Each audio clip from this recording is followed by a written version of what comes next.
अस्सलाम वालेकुम students, how are you all? I hope you are all doing well.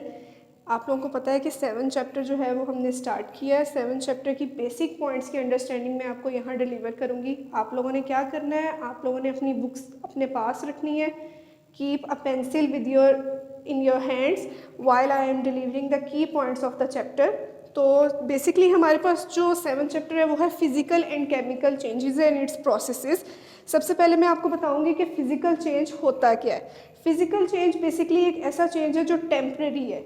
Temporary का मतलब ये है कि आर्जी, मतलब कि ऐसा चेंज जो हो तो जाता है लेकिन उसके बाद दोबारा वो अपनी असल हालत में वापस आ जाता है। तो इसके लिए मैंने कुछ पॉइंट शॉर्ट लिस्ट किए हैं। फिजिकल पॉइंट में वो आ जाते हैं कि physical properties basically physical change में चेंज हो रही होती हैं, लेकिन आपकी जो केमिकल कॉम्पोजिशन होती है वो सेम रहती है। अब फिजिकल प्रॉपर्टीज़ में कौन कौन सी चीज़ें आ जाती हैं? फिजिकल प्रॉपर्टीज़ में आपकी शेप आ जाती है, आपका साइज़ आ जाता है, आपका कलर आ जाता है। यानी अगर कोई भी सब्सटेंस है जिसकी शेप, साइज़ और कलर चेंज हो रहा है किसी चेंज की रिस्पेक्ट से, तो इट मीन्स वो अपने अंदर कौन सा चेंज अंडरगो कर रहा है, वो फिजिकल चेंज। अब इसकी बेस्ट एग्जांपल जो है वो आपके पास है मेल्टिंग ऑफ आइस।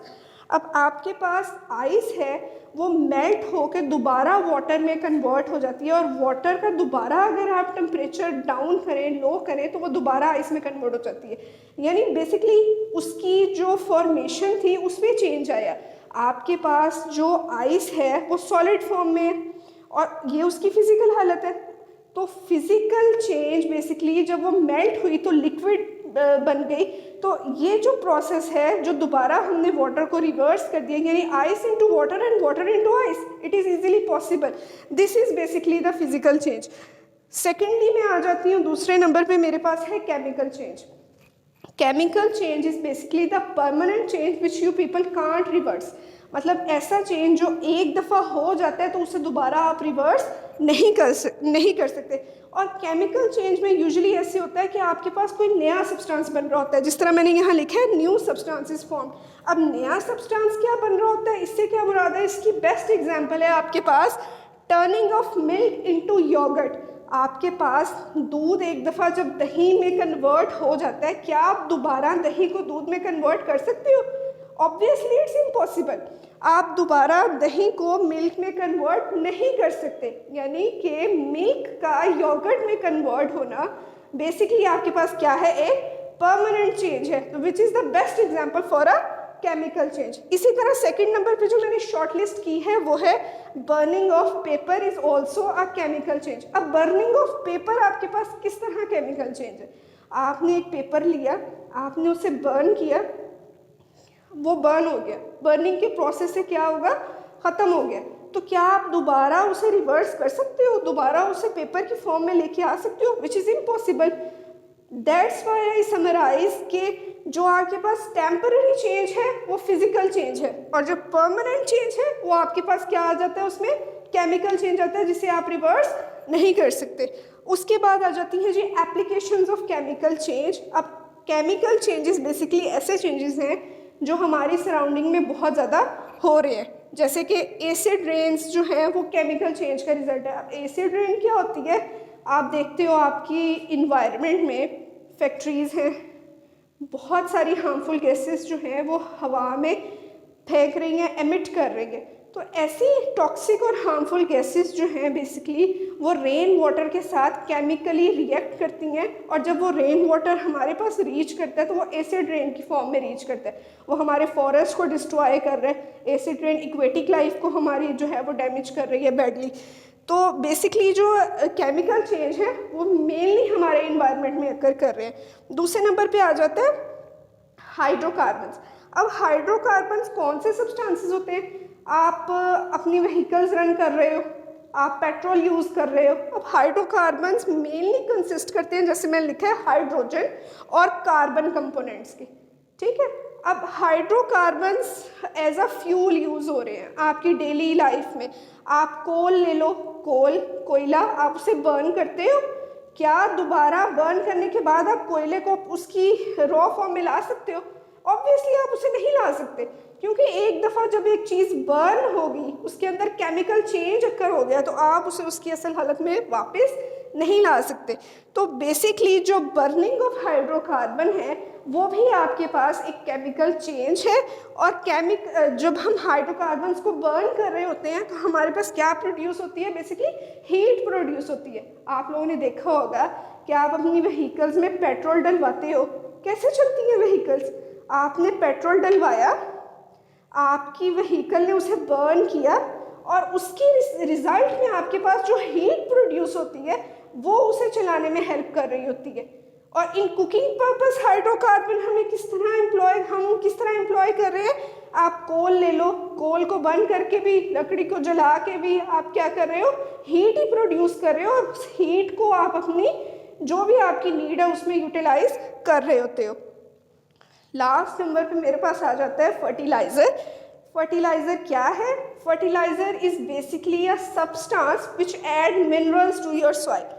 अब फर्टिलाइजर्स क्यों ज़रूरी हैं आपकी सॉइल के लिए? फर्टिलाइज़र हम क्यों इस्तेमाल कर रहे हैं? आप देख रहे होते हो कि एक ज़मीन पे बार बार काश्त हो रही होती है। फॉर एग्ज़ाम्पल मैं आपको एक एग्ज़ाम्पल देती हूँ कि आपके पास एक वीट क्रॉप है, गंदम की फसल है। अब गंदम की फसल के ऊपर आप बार बार हर साल गंदम काश्त कर रहे होते हो, तो जो सॉइल है उसकी नेचुरल न्यूट्रिएंट्स एक टाइम ऐसा आता है कि ख़त्म हो जाते हैं। आपको एक्सटर्नल न्यूट्रिएंट्स उसके अंदर ऐड करने पड़ते हैं।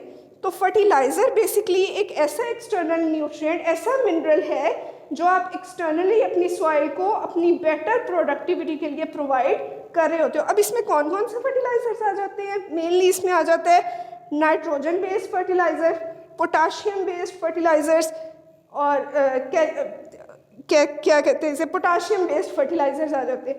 अब इसमें ये जो कंपोनेंट्स मैंने लिखे हैं NPK, बेसिकली ये डिफरेंट फर्टिलाइजर्स के अंदर मौजूद होते हैं। जैसे कि यूरिया आपके पास एक वेल नोन फर्टिलाइजर है, यूरिया हो गया, अमोनियम फॉस्फेट हो गया, अमोनियम कार्बोनेट हो गया, ठीक है। ये सारे फर्टिलाइजर्स क्या है, फार्मर्स यूज़ कर रहे होते हैं।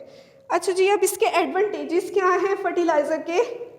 जो बेसिकली फर्टिलाइज़र होता है आपके पास वो बहुत स्मॉल साइज़ में होता है। अब वो स्मॉल साइज़ में क्यों होता है?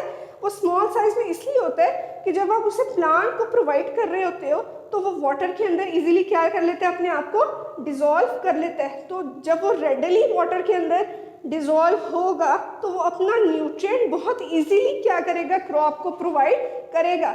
अब न्यूट्रिएंट क्रॉप को प्रोवाइड करना क्यों ज़रूरी है, वो पहले बता चुकी हूँ। वो इसलिए ज़रूरी है कि अगर आप न्यूट्रिएंट प्रोवाइड करेंगे तो आपकी क्रॉप की प्रोडक्शन क्या होगी, वो इंक्रीज़ होगी।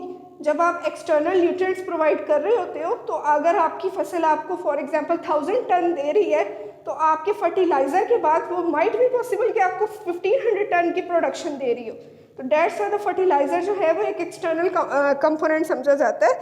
अच्छा, where there are merits there are demerits as well. अगर फर्टिलाइज़र्स हमें प्रोडक्शन रेट इंक्रीज़ करके दे रहे हैं तो दूसरी बात यह है कि उसके हार्मफुल इफ़ेक्ट्स भी हैं। अब आप सोच रहे होंगे कि फर्टिलाइज़र बहुत ज़रूरी भी है क्रॉप के लिए, हम यूज़ भी कर रहे हैं फ्रिक्वेंटली। अब उसके हार्मफुल इफ़ेक्ट्स क्या हैं और उनसे हम किस तरह बच सकते हैं? बेसिकली जो हार्मफुल इफ़ेक्ट्स हैं हमारे पास फर्टिलाइज़र के वो इस तरह है कि हो माइट भी पॉसिबल कि जो प्लांट है उसने हमारा फर्टिलाइज़र जो है वो एब्जॉर्ब नहीं किया। वो फर्टिलाइज़र की जो फर्टिलाइज़र प्रेजेंट है सॉइल में वो रेडिली एब्जॉर्ब नहीं हो सका। तो वो क्या करेगा, वो रेन वाटर के साथ रीच कर जाएगा हमारे कैनल्स, हमारे रिवर्स में, जिसकी वजह से वाटर पोल्यूशन कॉज हो सकती है। तो इससे बचने के लिए, इससे अवॉइड करने के लिए आपके पास एक ही सोल्यूशन है। एक सोल्यूशन ये है कि आप ऐसे करें कि आप prescribed fertilizer for our soil वो रेकमेंड करवाएं कि आपकी सॉइल में बेसिकली डेफिशिएंसी है किस चीज़ की। आपकी सॉइल में डेफिशिएंसी है नाइट्रोजन की, आप पोटाशियम बेस्ड फर्टिलाइज़र दे रहे होते हैं, तो that would be the drawback कि आप जो है फर्टिलाइज़र वही प्रोवाइड करें अपनी सॉइल को जो आपकी सॉइल की नीड है, जो उसे ज़रूरत है। At the last I want to conclude कि you people have to understand these all topics while reading each line of your chapter from page number 68 to 72. I'll be back in my next video. Thank you.